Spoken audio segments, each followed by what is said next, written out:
The Nechi Institute Center of Indigenous Learning say that over their 50-year history, they have trained 15,000 people to help treat and counsel people with addictions. Until 2020, they shared space with the Poundmaker's Lodge treatment centers in St. Albert, just north of Edmonton, located on the former site of the Edmonton Indian Residential School. Poundmaker expanded and Nechi was forced to use trailers on the ground. Nechi Institute CEO Marilyn Buffalo says the trailers are too small and the conditions make them unsuitable for her and her staff. This trailer, I don't even know how old it is. It's old and moldy. It's very cold. And in the summertime, it's an impossible place to be in, to work in. Our computers need updating. We have bought computers for all our students. And Nechi is in financial disrepair right now. Just as alarming is that she says the trailers are sitting on unmarked graves. There are reports that bodies from the Charles Cancer Hospital in Edmonton were brought here to be buried.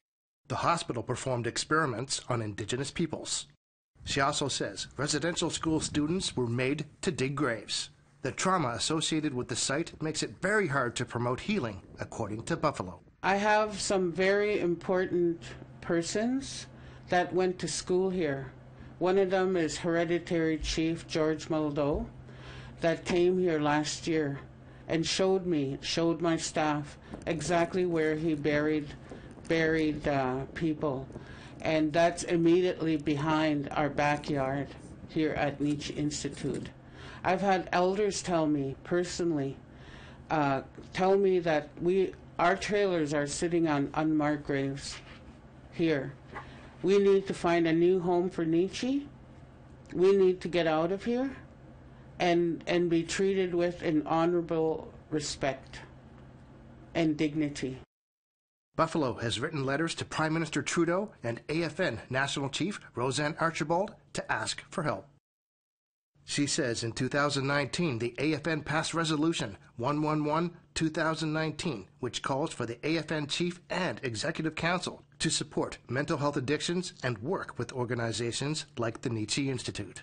This is unacceptable, totally, and Canada needs to be called, which is why I, as the CEO of Nechi Institute, have taken a position to the top, to our national chief, Roseanne Archibald. I called for action immediately on a resolution that was passed in December 2019. It was passed in Ottawa. And to the Prime Minister of Canada, I say it's fine and wonderful for you to go and seek an apology from the Pope, but the real work is here in Canada. Last summer, Poundmaker's Lodge said some remains have been found using ground-penetrating radar, and more exploration will be conducted. The AFN has refused to comment on the story. The Prime Minister's office referred APTN's inquiry to Minister Heido's office at Indigenous Services Canada. Her office has not responded before airtime. Chris Stewart, APTN National News, St. Albert.